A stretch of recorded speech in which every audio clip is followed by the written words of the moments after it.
One of my all-time favorite filmmakers is Ron Howard. I've loved his work for many, many years, and he's been working in the business forever, and he's been directing films since I was born. In 1977, he had a film called Grand Theft Auto. Sadly, I have not seen that film, but all the films that I've seen from Ron Howard, I've really enjoyed.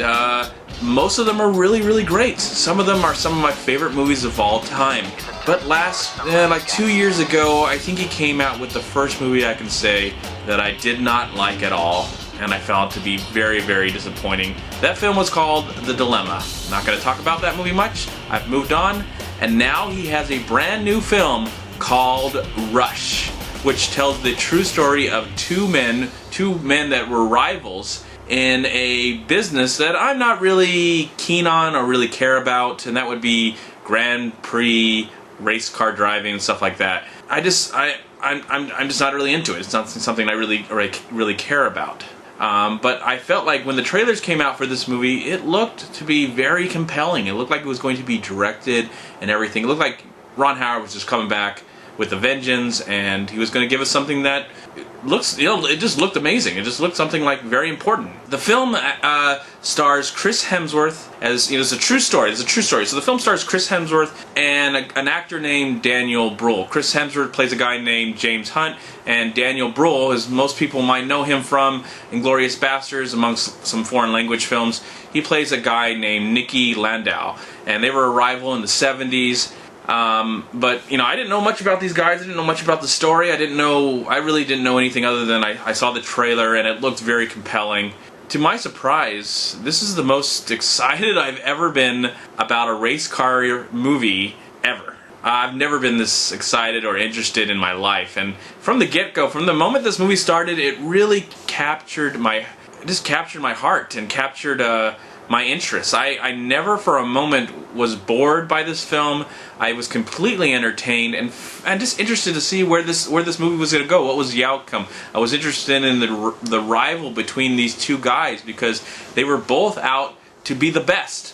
And that was so compelling. I think both actors in this film do a very great job to get you to care about them, to be invested in them. Also, the film stars Olivia Wilde, who plays the wife of Chris Hemsworth's character. She's not in the movie that often, so I like her. I wish she was in the movie more, but she doesn't, I don't know, she didn't really have a lot to work with in this film.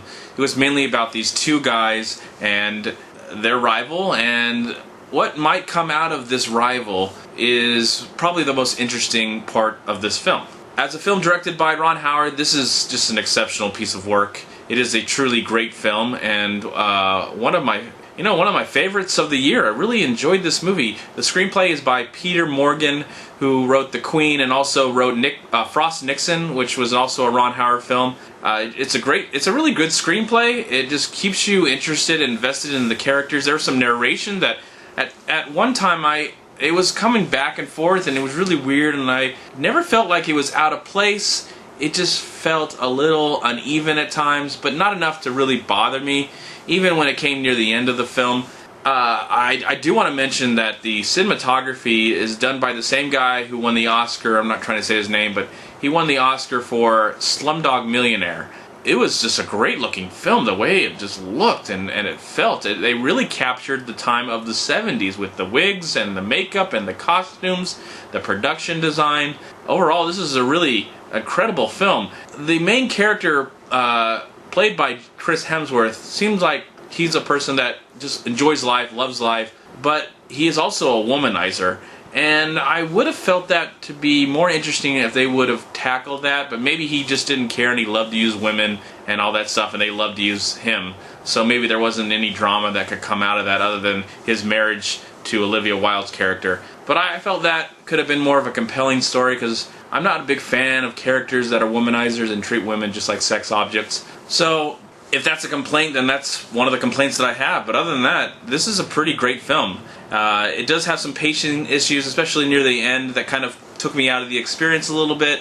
But overall, this movie's 2 hours and 5 minutes or 10 minutes or whatever, and it's pretty damn exciting. And showed me a world that I'm not really that interested in. I'm not really interested in it now, but as a movie, it kept my attention. It held it to the very, very end. The performances are really, really good. The direction by Ron Howard, again, is some of the best, and this is a film that I think will be remembered for a very long time and probably get some people into racing and the history of racing. So I was interested, so that was pretty cool. I'm going to give the film 3.5 strong stars. I think this is really a great film and worth your time. Check it out as soon as you possibly can. I'm MovieManCHAD. Please like, comment, subscribe to my channel. I'm also on Twitter and I'm on Facebook. And please go to WeLiveFilm.com and subscribe right here on YouTube to We Live Film. And if you love to go to the movies and see great films by Ron Howard, check out MoviePass.com and use it. I did. Talk to you later. Good night. Or goodbye. Or good morning.